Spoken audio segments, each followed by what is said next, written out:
Assalamualaikum warahmatullahi wabarakatuh. Para sahabat yang dirahmati Allah, kita lanjutkan pembelajaran kita tentang sukses, husnul khotimah, dan surga. Kali ini kita akan membahas proses yang harus dijalani dengan berlatih sasmi. Jadi proses berlatih sasmi supaya kita bisa memahami langkah-langkah kita dalam berlatih sasmi. Pada umumnya kita masih baru. Pada umumnya kita masih baru, para peserta yang mengikuti Salat Husuk metode 3T, pendidikan sukses, husnul khotimah, dan surga, atau terapi Qurani, umumnya semuanya masih baru mulai. Sehingga masih baru ini kelihatan masih asing, masih belum paham. Nah, setelah ada prosesnya, proses pendidikannya melalui teori, dan dilanjutkan dengan proses berlatih. Berlatih 1 ayat 1 minggu atau sasmi. Nah, proses berlatih ini akan dibimbing lagi dengan bacaan-bacaan, dengan cara-cara yang harus dipelajari seksama. Karena kalau dia kurang dipelajari, itu akan menimbulkan kurang paham nantinya. Ya, kurang paham sebagaimana diketahui bahwa pendidikan Salat Husuk metode 3T, terapi Qurani, itu harus dilalui dengan teori, berlatih, dan praktek keseharian. Nah, para sahabat, pada umumnya karena ini masih baru dipelajari, mungkin belum mengenal dengan baik. Ya, karena itu walaupun metode 3T ini tumakninah, tafakur, tadabbur itu memang dilakukan oleh Rasulullah, para sahabat, dan para ulama salihin. Mereka waktu sholat dengan 3T, mereka paham yang diucapkan, mereka menghayati yang diucapkan, mereka itu dilakukan dengan tumakninah, dengan tenang betul. Nah, metode 3T ini bukan hal baru sebetulnya. Sudah dilakukan oleh Rasulullah, para sahabat, dan para salihin. Namun, bagi kita, orang Indonesia, pendidikannya ini baru kita mulai. Kita memperkenalkan metode 3T ini. Nah, sehingga para sahabat mungkin ada juga yang belum paham, ada juga yang nggak mengerti, ada juga yang mungkin ragu-ragu, ada juga yang curiga, dan sebagainya. Ada juga yang menolak. Nah, menolak bukan menolak karena tidak baik, tetapi belum memahami. Belum memahami karena kita harus menjalani prosesnya. Dan kita harus lebih teliti lagi melihatnya. Nah, karena itu para sahabat, kita perlu memperhatikan hal-hal sebagai berikut supaya kita lebih bisa memahami. Nah, setelah menjalani proses teori, kita lanjutkan dengan berlatih. Nah, jadi berlatih ini para sahabat memang akan disajikan audio, akan disajikan juga itu teks tertulis. Ada teks tertulisnya untuk makna-maknanya, untuk artinya, untuk bahasa Arabnya, kemudian kita harus baca betul-betul itu. Baca betul-betul. Oh, seperti ini, kita lihat, kita baca, kita amati, kita perhatikan dengan baik. Ya, apa yang diberikan oleh para admin, para pembimbing.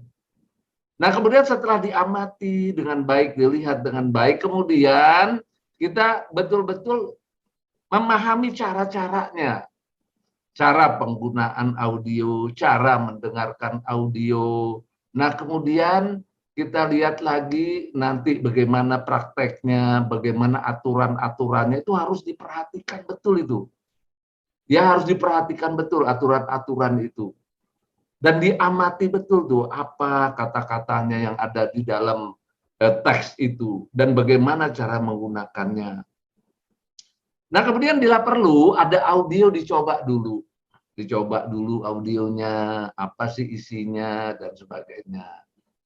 Nah, masih apabila belum, ya masih perlu penjelasan-penjelasan lebih lanjut, silahkan bertanya.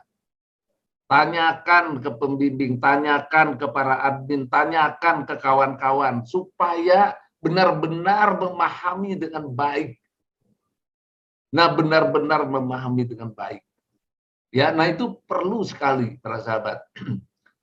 Nah, tetapi mungkin juga kita masih ragu juga. Setelah itu masih ragu juga. Nah, ragu itu disebabkan apa? Kita nggak mau berlatih, misalnya itu disebabkan apa? Nah, banyak sebab tuh.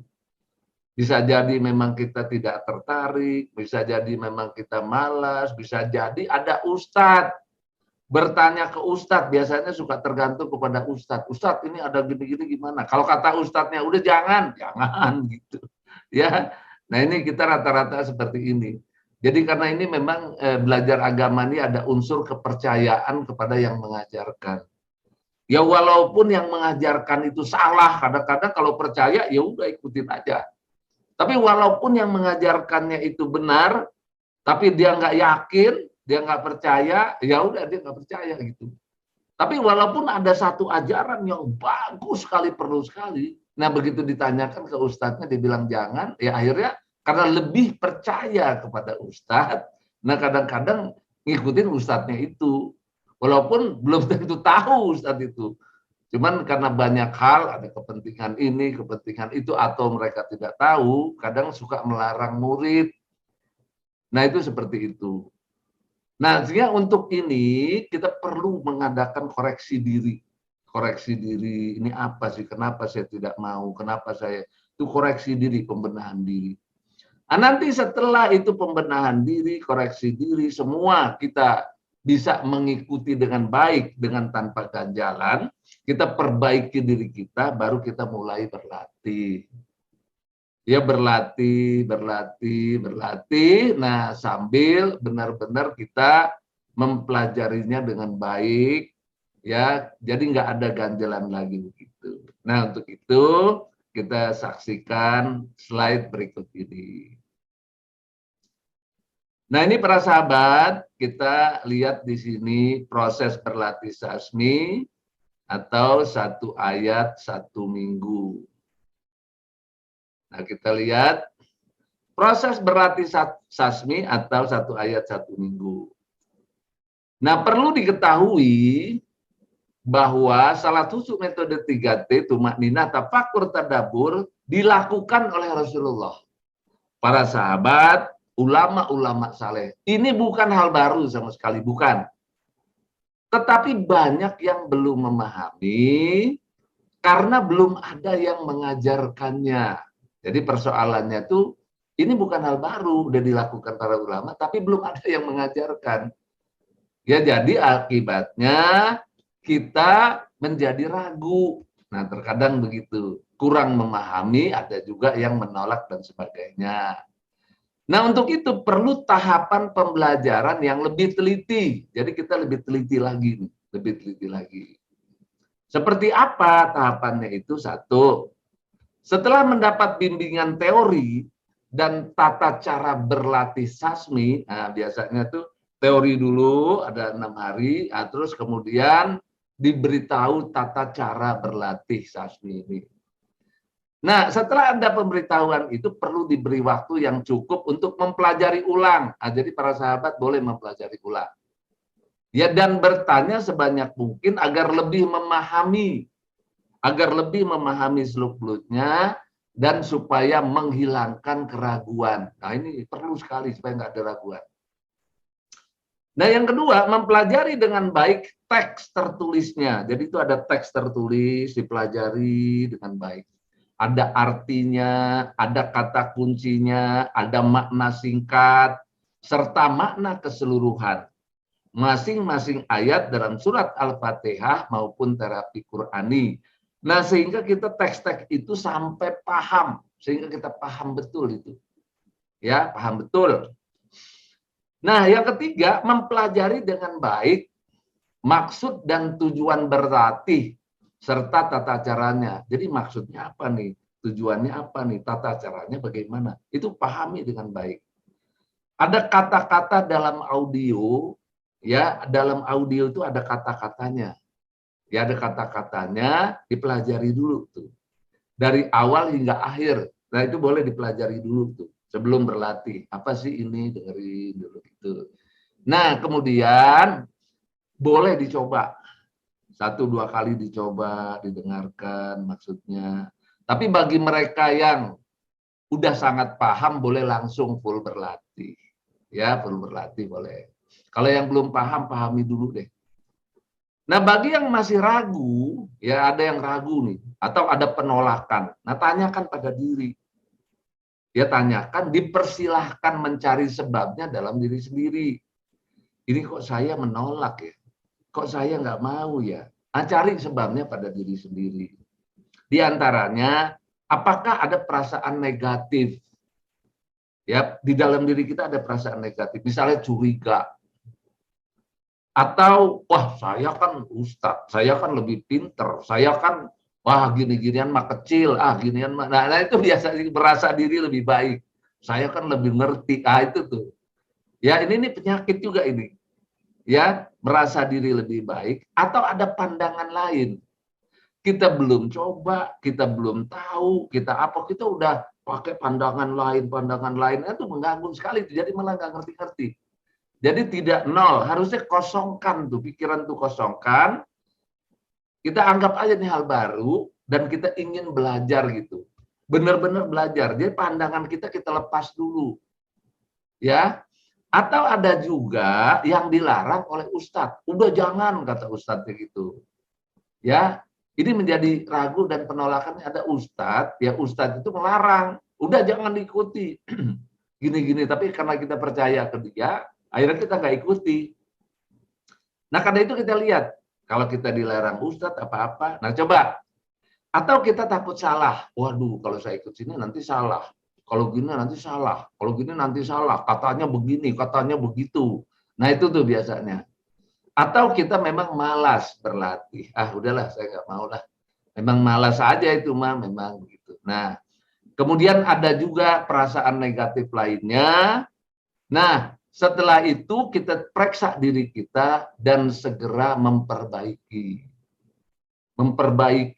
Nah, sehingga kalau udah diperbaiki diri kita sendiri, akhirnya kita mau berlatih.